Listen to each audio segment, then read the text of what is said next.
Mas Harsono, can you tell us your works during the new art period? How did it look like? Why were you making such works?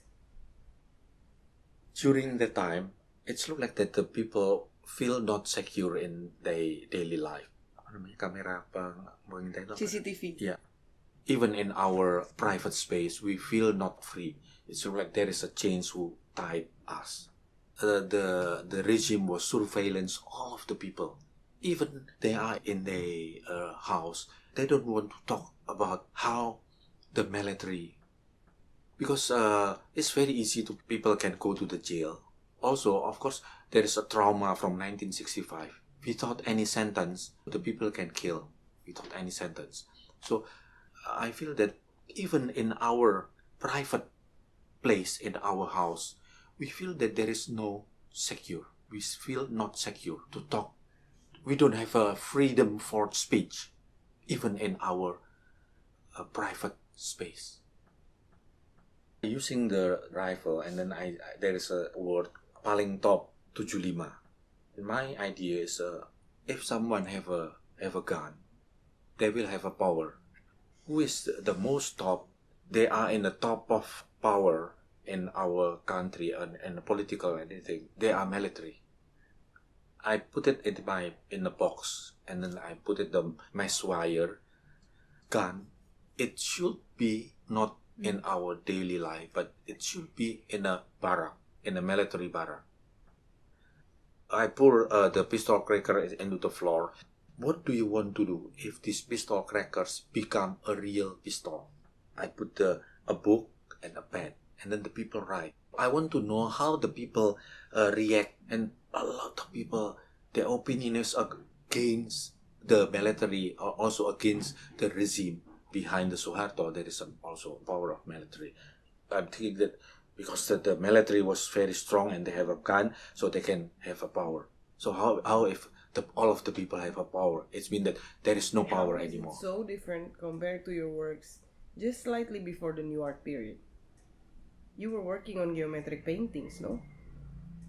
I recall that was why the Bandung and the Jogja young artists. 1972, there is a debate between critic and painter, Osman Effendi and Sujoyono. Osman Effendi said that there is no Indonesian painting, but Sujoyono said no, there is Indonesian painting.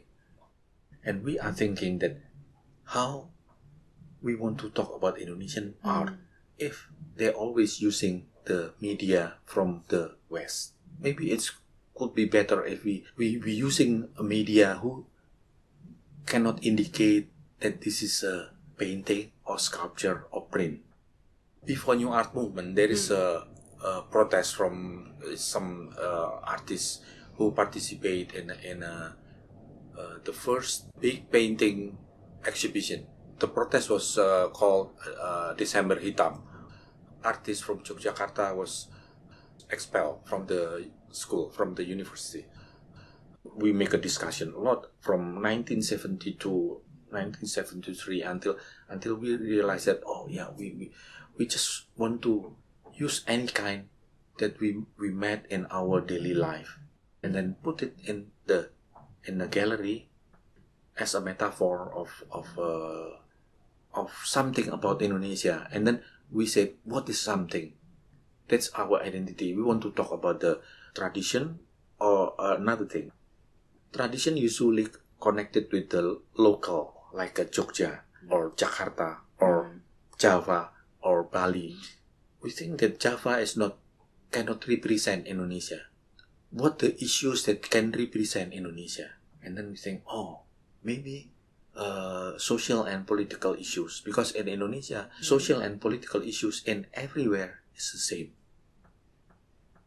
We show it in a New Art Movement. Mostly the senior artists or senior art critic, they are very angry. They say that this is not an art.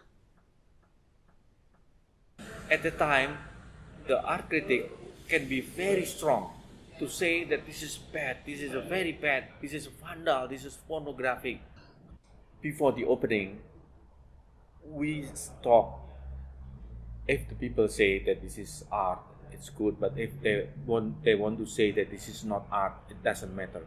We not lose anything. We just make and show. There's the directors of art council. He says, even we not agree or we don't know what you want to do next time, but we want to supporting you, and every 2 years you can use this space freely. Somehow it was kind of supported by the seniors? Or would you say that the seniors rather have the changes happen under their watch than to be surprised if it had happened elsewhere? How was the younger generations respond to what you guys were doing? Institutions like ITB and ASRI, they cannot stop the young people to make an artwork like a new art movement. So that's why they make a new subject in their curriculum, experimental art. In Yogyakarta, there is also a new group called PIPA. Yeah, PIPA. Kepribadian apa? Kepribadian apa is mean like what identity. James introduced us the other young artists who has a process of work and also the type of work, and they thought is similar with us. We say that this person his work and his thinking, his thought is quite same with us. So why we asking him to be part of new art movement? And after 1979, so we feel that when we starting to make this movement, we say to each other, in this movement there is no leader. All of us is same, and no one can become a central or try to take the power from this situation. So it means that we are equal in this movement. 1979, it's look like there is the other 2% in that movement try to develop a power. If you starting to talk about you have a power, so it's been that it's better if we finish this group. And then Jim and also the other people say, okay, we agree to bubar, to separate.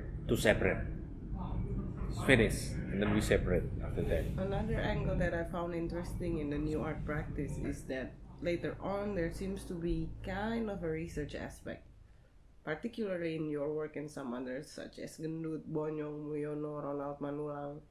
There seems to be a huge amount of concern towards environmental issues.